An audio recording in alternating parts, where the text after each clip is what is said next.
ನಾಡಿನ ಸಮಸ್ತ ಜನತೆಗೆ ಮಕರ ಸಂಕ್ರಾಂತಿ ಹಬ್ಬದ ಹಾರ್ದಿಕ ಶುಭಾಶಯಗಳು. ಶುಭ ಕೋರುವವರು ಮನೋಜ್ ಚಂದ್ರಪ್ಪ, ಕಾಂಗ್ರೆಸ್ ಮುಖಂಡರು, ಹೊಂಬೇಗೌಡ ನಗರ, ಬೆಂಗಳೂರು. ಗುರುಪೀಠದ ಭಕ್ತರು ಶರಣಯ್ಯ ಅಂತ ನಮ್ಮ ಜೊತೆ ದೂರವಾಣಿ ಸಂಪರ್ಕದಲ್ಲಿದ್ದಾರೆ. ಶರಣಯ್ಯ ಅವರೇ ನಮಸ್ತೆ. ಬಹಳ ಭಾರದ ಮನಸ್ಸಿನಲ್ಲಿ ನೀವೆಲ್ಲರೂ ಇರ್ತೀರಿ, ಬಟ್ ಅನಿವಾರ್ಯ ಮಾತನಾಡಿಸ್ಲೇಬೇಕಾಗಿದೆ. ನೆನ್ನೆ ತನಕನೂ ಚೆನ್ನಾಗೇ ಇದ್ರು ಗುರುಗಳು ಅಂತ ಕೇಳ್ಪಟ್ಟಿದ್ವಿ ನಾವು. ತುಂಬಾ ಲವಲವಿಕೆಯಿಂದ ಆಕ್ಟಿವ್ ಆಗಿ ಓಡಾಡ್ಕೊಂಡಿದ್ರು ಅಂತ. ಇದ್ದಕ್ಕಿದ್ದಂಗೆ ಏನಾಯ್ತು? ನಿಜ ಮೇಡಮ್, ಈ ತರ ನಮ್ಗೆ ಸ್ವಾಮೀಜಿನ ಕಳ್ಕೊಂಡು ಭಾರಿ ನೋವಾಗ್ಲಿ.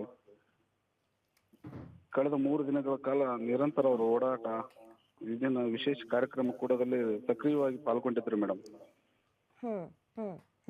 ಆದ್ರೆ ಈ ರಾತ್ರಿ ಎಲ್ಲ ಶಿವಭಜನೆ ಕೂಡ ನೆರವೇರಿಸಿದ್ರು ಅವರು ಪೀಠದಲ್ಲಿ.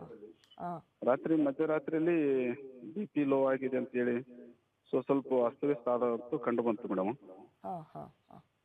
ಆ ಹಿನ್ನೆಲೆಯಲ್ಲಿ ಸ್ವಲ್ಪ ಅವರು ಲಿಂಗಸೂರು ಖಾಸಗಿ ಆಸ್ಪತ್ರೆಯಲ್ಲಿ ದಾಖಲಿಸ್ಬೇಕಂತ ಹೇಳಿ ನಾವೆಲ್ಲ ಆಸ್ಪತ್ರೆ ನೀವು ಶರಣಯ್ಯ ಅವರೇ, ನೀವು ಗುರುಗಳ ಜೊತೆಯಲ್ಲೇ ಇದ್ರಿ ಹಾಗಾದ್ರೆ ನಿನ್ನೆ ಎಲ್ಲ? ಹೌದು ಮೇಡಮ್, ನಿನ್ನೆ ಅವ್ರ ಜೊತೆಲೆ ಕಾರ್ಯಕ್ರಮ ಜೊತೆಲೇ ಇದೀವಿ ಮೇಡಮ್.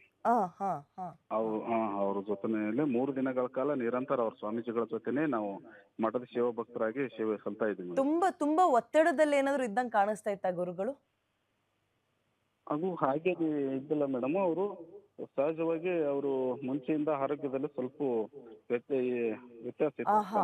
ಈ ಮುಂಚೆ ಅವರಿಗೆ ಆರೋಗ್ಯ ಸಮಸ್ಯೆ ಕಾಡ್ತಾ ಇರೋದ್ರಿಂದ ಅವರು ತಮ್ಮ ಆರೋಗ್ಯದ ಬಗ್ಗೆ ಕಾಳಜಿ ವಹಿಸ್ಕೊಳ್ಳೋದ್ರಲ್ಲಿ ಎಲ್ಲೋ ಸ್ವಾಮೀಜಿಗಳು ಸ್ವಲ್ಪ ಆಸಕ್ತಿ ಇರ್ಲಿಲ್ಲ, ತೋರ್ಲಿಲ್ಲ. ಯಾಕಂದ್ರೆ ಕಾರ್ಯಕ್ರಮದ ಜೊತೆಗೆ ಒಡನಾಟ ಜಾಸ್ತಿ, ಭಕ್ತರ ಜೊತೆಗೆ ಒಡನಾಟ. ಅದಕ್ಕೆ ಈಗ ಕಳೆದ 3 ದಿನದಿಂದಲೂ ನಿರಂತರ ಪ್ರೋಗ್ರಾಮ್ಗಳಿದ್ದಾಗ ಈ ಬ್ಲಡ್ ಪ್ರೆಷರ್ ಅಂತ ಬೇರೆ ಹೇಳ್ತಾ ಇದ್ರಿ, ಪ್ರೆಷರ್ ಇದೆ ಅಂತ. ಸೊ ಟ್ಯಾಬ್ಲೆಟ್ಸ್ ಎಲ್ಲ ತಿನ್ನೋದು ಮರ್ತು ಬಿಟ್ಟಿದ್ರಾ? ಈ ತರದ್ ಏನಾದ್ರು ಆಗಿತ್ತಾ? ಸ್ಟ್ರೆಸ್ ಇತ್ತಾ?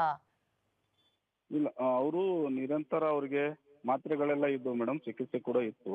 ಅದರ ಜೊತೆಗೇನೆ 3 ದಿನಗಳ ಕಾಲ ನಿರಂತರ ಓಡಾಟ ಮತ್ತು ಸರಿಯಾದ ಸಮಯಕ್ಕೆ ಪ್ರಸಾದ, ನೀರು ಸೇವನೆ ಅಥವಾ ವ್ಯತ್ಯಾಸ ಆಗಿದೆ ಮೇಡಮ್. ಹಂಗಾಗಿ ಅವರಿಗೆ ಕೊನೆ ಟೈಮಲ್ಲಿ ರಾತ್ರಿ ಅದು ಆರೋಗ್ಯದಲ್ಲಿ ಏರುಪೇರು ಆಗಿಬಿಟ್ಟಿದೆ ಮೇಡಮ್. ಹಾಗಾಗಿ ನಿಜಕ್ಕೂ ಇದು ತಡೆದುಕೊಳ್ಳಕ್ ಆಗದೇ ಇರೋ ನೋವಿದು ಭಕ್ತರಿಗೆ. ನಿಜ ಮೇಡಮ್, ತುಂಬಾ ಕೋಟ್ಯಾಂತರ ಜನಗಳಿಗೆ, ಭಕ್ತರಿಗೆ ಆರಾಧ್ಯವಾಗಿದ್ರು ಮೇಡಮ್ ಅವರು. ನಾಡಿನ ಶೋಷಿತ ಸಮುದಾಯಗಳ ಬಗ್ಗೆ ಸಾಕಷ್ಟು ಕನಸುಗಳನ್ನು ಇಟ್ಕೊಂಡವರು, ಆ ಬಗ್ಗೆ ನಡೆಯುವಂತರು ನೇರ ನಿಷ್ಠುರನ ವ್ಯಕ್ತಿತ್ವದ ಸದಾ ಭಕ್ತರ ಏಳಿಗೆಗೆ ಅವರು ಬಯಸ್ತಾ ಇದ್ರು. ತಮ್ಮ ಆರೋಗ್ಯದ ಬಗ್ಗೆ ಹೆಚ್ಚಿನ ಆಸಕ್ತಿ ವಹಿಸೋದಕ್ಕಿಂತ ಭಕ್ತರ ಕುಟುಂಬದವ್ರ ಬಗ್ಗೆನೇ ಹೆಚ್ಚು ಕೇಳ್ತಾ ಇದ್ರು ಮೇಡಮ್ ಅವರೆಲ್ಲ. ಆ ಗುರುಪೀಠಕ್ಕೆ ಒಂದ್ ರೀತಿ ಕಳಶದಂತಿದ್ರು ಗುರುಗಳು. ನಿಜಕ್ಕೂ ಅನಾಥವಾಗಿದೆ ಆ ಗುರುಪೀಠ ಇವಾಗ. ನಿಜ, ಗುರುಪೀಠ ಅನಾಥವಾಗಿದೆ ಮೇಡಮ್. ಎಷ್ಟೇ ತಮ್ಮ